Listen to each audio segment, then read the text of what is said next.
we're about to begin. Good morning. Welcome, everyone. My name is Daniel O'Donnell. I'm the chair of the Assembly Standing Committee on Corrections. I'm joined by Assemblymember Sepulveda, who is chair of the Assembly Subcommittee on Transitional Services. We are interested today in conducting a hearing to learn greater information about devising a smart supportive housing strategy for ex-offenders upon re-entry. We have a fairly brief witness list, and we look forward to hearing from all of you. Let us begin with Trish Marsick, Executive Director of the New York City Mayor's Task Force on Behavioral Health and the Criminal Justice System. Let me also just state for the record that the New York State Department of Correctional Services was invited to participate. I believe they have declined that opportunity. You're on, Ms. Marsick. Thank you.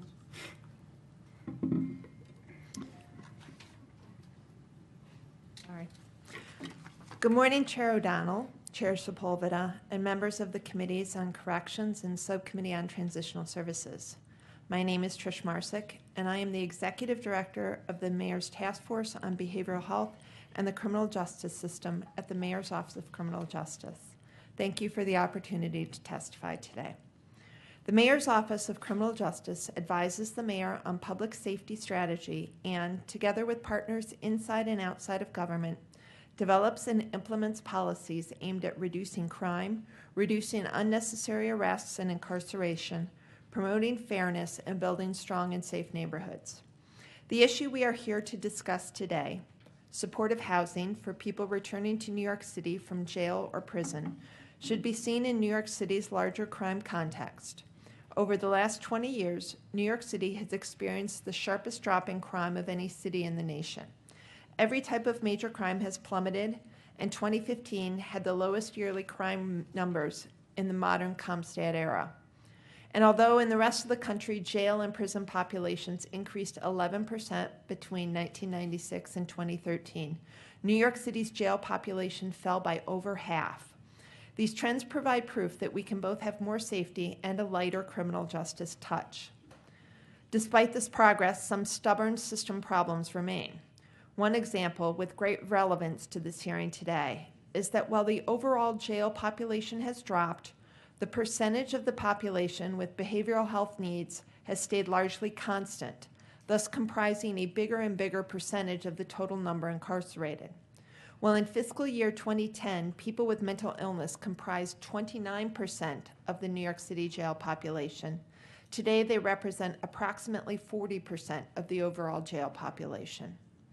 To solve this system problem, in 2014, the mayor launched a $130 million task force on behavioral health in the criminal justice system, a comprehensive roadmap to drive down crime while also reducing the number of people with behavioral health issues cycling through the criminal justice system. This task force has three chief strategies: reduce the number of people with behavioral health needs who enter the criminal justice system, shorten the length of time they spend in the criminal justice system, and reduce the number who return. Supportive housing is a proven strategy to reduce the number who return, and one already operating with promising results in New York City. Housing is foundational. A safe, reliable place to live can allow an individual the stability on which to build a healthy, independent, and productive future. We see this on the level of personal anecdote. One of our providers told me that when approached, an individual who has been cycling through jail and shelter while struggling with behavioral health needs for many years burst into tears, knowing that a home would be life-changing when he was offered supportive housing. And we also see this on the level of aggregate data. The Frequent User System Engagement, or FUSE program, Frequent Users Service Enhancement, or FUSE program, a New York City program that provides the model for our current supportive housing program, was found to significantly decrease shelter, hospital, and jail stays, generating an annual 15,000 public cost savings per housed participant when measured against a comparison group. Over the last 6 months in New York City, over 50 people have already been successfully connected with permanent supportive housing. One of the most important aspects of our current supportive housing program is targeting. The 50 people we have placed were identified during an intensive data match in which we found over 1,000 people who have at least 5 jail admissions and 5 shelter stays within the last 4 years. For the first supportive housing beds, we focused on the 400 highest use individuals among this population, who entered the city's custody an average of 12.42 times and had an average total length of stay in jail of 374.86 days over a period of 4 years. To date, the city has brought 120 scatter site supportive housing beds online targeted at this population and is working to fill them. Given the size of the need and effectiveness of this intervention, it is crucial that supportive housing be available for justice-involved populations, particularly those with behavioral health needs. While housing is foundational, it must be part of larger efforts to, 1, identify individuals with behavioral health needs at every point in the criminal justice system and connect them to appropriate care, and 2, create a robust reentry strategy for all individuals returning to New York City from prison and jail. I want to mention a few highlights from each strategy here, as they are necessary to ensure not only the long-term success of supportive housing, but of overarching efforts to reduce the number of people who return to jail.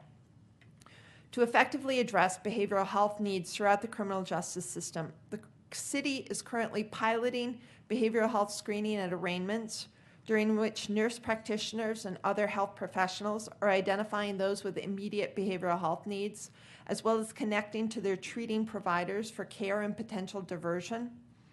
Engaging in extensive planning to make sure that discharge of individuals with behavioral health issues sets them up for successful reentry through linkages with appropriate public benefits and supports, including public health insurance, and has expanded existing discharge planning contracts to serve an additional 4,100 individuals.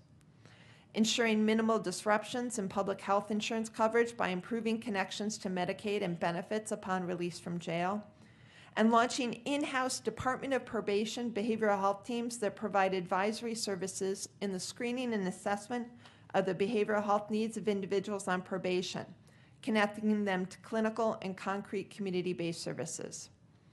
Additionally, to create a robust reentry strategy for all individuals returning to New York City from prison and jail, our office has recently convened a multidisciplinary council of 54 organizations and agencies, including city government agency representatives, the courts, district attorneys, defenders, providers, members of the faith community, formerly incarcerated individuals, and advocates.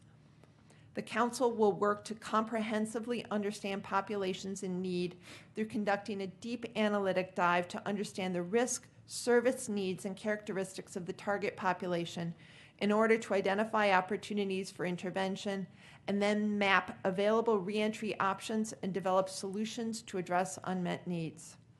I'm thankful for your focus today on supportive housing and its importance as a reentry strategy, and for your longstanding commitment to this crucial issue. Thank you for the opportunity to testify here today. I'd be happy to answer any questions. Ms. Spaulding, you're on. Of the amount, the program that you've indicated, how much funding has been allocated specifically for the mental health component of prisoners that are being released? So the task force that I was referring to was a $130 million initiative. The supportive housing component of that, that's funded right now for 120 beds and will be ratcheted up to 147, is a $3 million annual commitment. And the $3 million is to The $3 million is for supportive housing specifically, for people with behavioral health needs who are in jail or the shelter system, but have had experiences of at least 5 touches with the shelter system and 5 incarcerations over the last 4 years. And how many individuals approximately is that going to cover? So that will house 120 people. The $3 million will house 120 people. Our need is much greater. When we did the data match that we needed to do to identify the specific people, because this housing is not just for the category of people. We looked at who were the highest users, and we're offering a bed to Trish Marsick. We're going to find her and giving her a bed. But when we looked at the number of people who had both 5 shelter touches and 5 jail touches in the last 4 years, that was almost 1,500 people. So you can see the need is very great in our system. So to fully fund, you're talking about $30 million, $40 million? At least. Okay. Nothing else? Okay, thank you very much. Thank you. Sure. First of all, I want to say good morning to everyone. My name is Assemblyman Sepulveda. I represent the Central Bronx, the 87th Assembly District, and I am the chair on the subcommittee, and I work closely with Chairman O'Donnell, who the work he does here at his committee as a chair of the committee is amazing. I think he's one of the best committee chairs in the entire state of New York. So I want to thank him for the great work that he does. I also would like to offer my condolences to the victims of Orlando, obviously. That's such a wide range of individuals, the LGBT community, many members of the Puerto Rican descent, family members in Orlando. So I think that brings everything into perspective, and so I offer my condolences to them. I prepared a brief statement here, which I'll read into the record. The insights of all of those that are testifying today, orally or written, will provide me and Chairman O'Donnell, will assist us with determining the next steps and assist us in deliberations on needed legislation and other strategies to support successful reentries, both for those who are reentering and for the overall welfare of the communities. In New York State, more than 26,000 former inmates exit state prison each year, and 80,000 individuals are released yearly from local jails. One of the primary factors in sabotaging the reintegration of ex-offenders to the community and in preventing their being caught in the revolving door from prison to halfway house, shelter, and then into the criminal justice system, back into incarceration, is obviously the scarcity in housing, which is accessible to them. In the state of New York, and the State of the State message of the governor back in January, he promised a historic $10.4 billion commitment to combat homelessness, which would include funding for the creation of 6,000 new supportive housing beds, 1,000 emergency beds, and a variety of expanded homelessness services over the next 5 years. We applaud him for that initiative, of course, but in order for the 6,000 new supportive housing units over the next 5 years to come to fruition, the governor must sign a memorandum of understanding with the legislative leadership by the end of the session, which, as we know, is in a few days. And to keep ex-offenders out of the revolving door of shelter to prison to shelter again, we very much need a state commitment for the first time to target a fair portion of the 6,000 new supportive housing units to the formerly incarcerated. Providing supportive housing has been clearly proven to be a very successful and cost-effective vehicle to keep those released from prisons or jails on the right path, with the on-site, wall-to-wall integrated support services right where they live, being truly indispensable. This is a smart public policy. It will greatly enhance public safety in our communities and will have a dramatic impact reducing recidivism. Thank you. Thank you, Chair Sepulveda. We now go on to panel number 2. The old stalwarts, nothing even personal, not about the old part. Joanne Page and Elizabeth Gaines. I think they've been testifying at these hearings longer than I've been alive. Come on up. I think you've been on these issues since you were 5, though. That's true. I was a very precocious young man. For reasons I can't explain, Ms. Page, you're listed first on the panel, so we will start with you. I'm honored both to be speaking and to be listed first. So I'd like to start, I've got dignified testimony, which I will give you in writing, but I'd like to start by affirming the importance of housing for folks coming out of prison. Fortune Society's been around since 1967, and we backed into housing about 15 years ago because we saw that if people did not have stable, supportive housing, their odds of making it, no matter how hard they tried, went down dramatically. So what we saw was that if people had violent convictions or if they had no clean time, the small amount of decent, affordable housing, supportive housing available to them simply would exclude them. So we built our model with a very low threshold. Essentially, if you're formerly incarcerated, you're homeless, and you're willing to engage in services, and you don't pose a current risk of violence, you're eligible. And I think we've housed about 100 people each year for the last 14 or 15 years at our castle. So I want to talk briefly about what we've learned about model and then what it means about what New York State should be considering. What we do is we start with people who have no paperwork, no documentation, no track record, no money.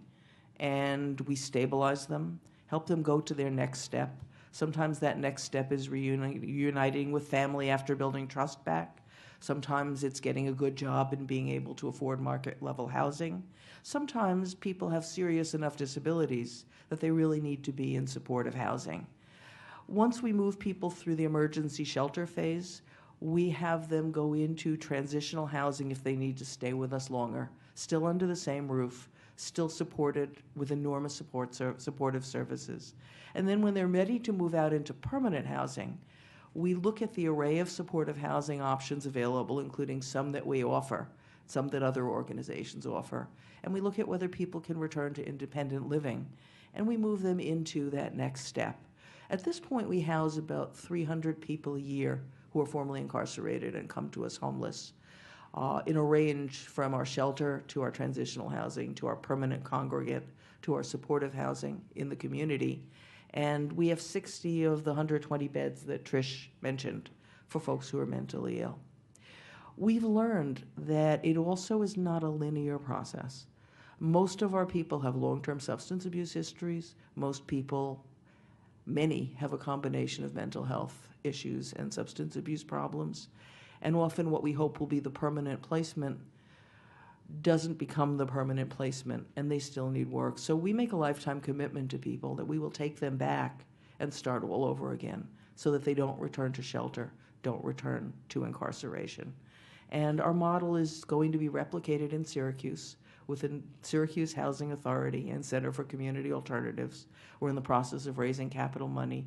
There's a lot of national and international interest in what we're doing. But I want to talk about what we've learned, but I also want to say thank you, because there have been some achievements during the time that we've seen political interest in this. One, hugely, is the governor's commitment of those 20,000 new units. And I support what you're saying about the necessity of that MOU getting signed. The recognition that people who are formerly incarcerated and homeless need to be included as a target population is new, extraordinarily welcome.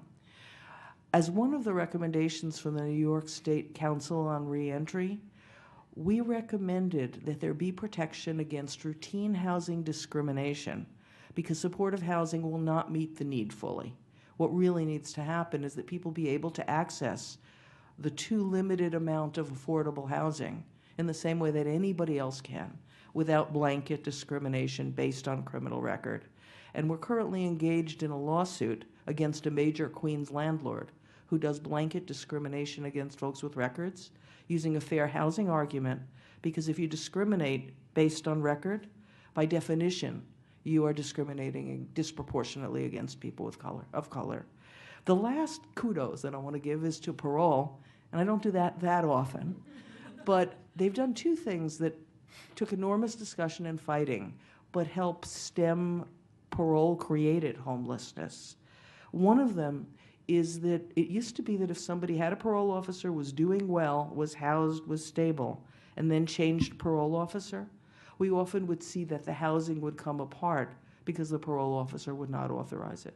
And parole now allows people to stay in the program plan they were in and the housing plan they were in when they transfer, unless there's a reason not to. And the second, more recently, is for people who have a history of domestic violence. Parole used to restrict them from living not only with the person with whom the domestic violence occurred, but with anybody similarly situated. And that's a very broad category. So we had people who'd been doing conjugal visits for years, had children with each other, and when the person came out, he or she was not allowed to live with the partner. So that has been changed also. They're no longer doing it in a blanket way. So I want to hit on a couple of the things that we've learned that I think are important as New York State looks at how to house people who are formerly incarcerated and coming out homeless. First, the situation's going to get worse, and I'm citing three reasons for it. One is that HUD defines people who are incarcerated for more than 90 days as not homeless, even if they're homeless. So if somebody has done a prison sentence, by definition, they've done more than 90 days. When they come out, they either need to live under a street, bridge, or live on the street, under a bridge, or in a city shelter in order to be defined as homeless and access HUD-funded housing. Second, they are in the process of defunding transitional housing. Fortune runs transitional and permanent housing, and our 60 beds in our residence in Harlem, the Castle, house over 100 people a year. If we had to turn that into permanent housing, we would never house another person. That 60 beds would stay full of the same people year after year. Right now, in 3 years, we house 300 people. In 3 years, if it were permanent housing, maybe we'd house 65. So there's vanishing transitional housing in New York, and that's a deadly situation. And then the next reason that it's going to get worse comes from New York State and could be changed, and that is that there's Medicaid redesign team housing for people who are heavy Medicaid users. But if somebody is a state prisoner and has major medical issues, the state pays in full and Medicaid doesn't. So they have no track record as heavy Medicaid users. So when they come out, they're not available. That enhanced housing is not available to them. If I may interrupt to just tell you that we were successful this year in getting the budget to make it a requirement that everybody upon leaving prison is enrolled in Medicaid, which may help that problem. It's a major step forward. It will not help the problem that you need to have a track record of Medicaid use, but it's a major step forward in getting people the treatment they need. So a couple of things. One is that it is possible to house people decently and with hope of a future and with a way out of homelessness at the same cost of our horrible city shelters. And we prove it, and our sister agencies prove it. So it is possible to do a better job for the same dollars for homeless people instead of the 3 barracks-style shelters, Bellevue, Ward's Island, and Atlantic Avenue, which are where men are released. They're one of the 3 worst shelters in the city, and that is where people go from state prison. Second, there's an urgent need for a continuum of supportive housing, from shelter to transitional to permanent. If all that we do is permanent supportive housing, the number of beds will be dramatically smaller than it needs to be. And emergency and transitional will make a big difference in housing more people and moving the people who can be moved into the community without only having permanent supportive housing as the option. Third, one size does not fit all. There are people with mental health issues, there are people with substance abuse issues, there are people with both. People who are on parole cannot go into harm reduction housing because they face the harm of a parole violation. You need a whole spectrum around substance abuse, around mental health. One size does not fit all. Third, location matters. What we're seeing is that because of land prices in New York City being so high, we're seeing a concentration of poverty and affordable housing in just a handful of neighborhoods, primarily in the Bronx. Right now, when I talk to housing providers, the only place they're building affordable and supportive housing is in the Bronx. And HUD has taken a position that concentration of poverty limits people's opportunities. What we're seeing is some of the most threatened communities in the city being given more than their fair share of people who are really struggling in ways that do damage to both parties, right? Concentration of poverty is not what we need to be doing. We're doing it with a vengeance in the Bronx. I think that there needs to be support for those organizations who want to build new housing to be able to afford land around the city so that homeless housing and supportive and affordable housing are distributed through the city. Fifth, what we're seeing is increasing numbers of vouchers for scattered site housing, chasing a diminishing number of affordable housing apartments. We need to create more, and we need to reduce the discrimination that keeps people with records from accessing what's out there.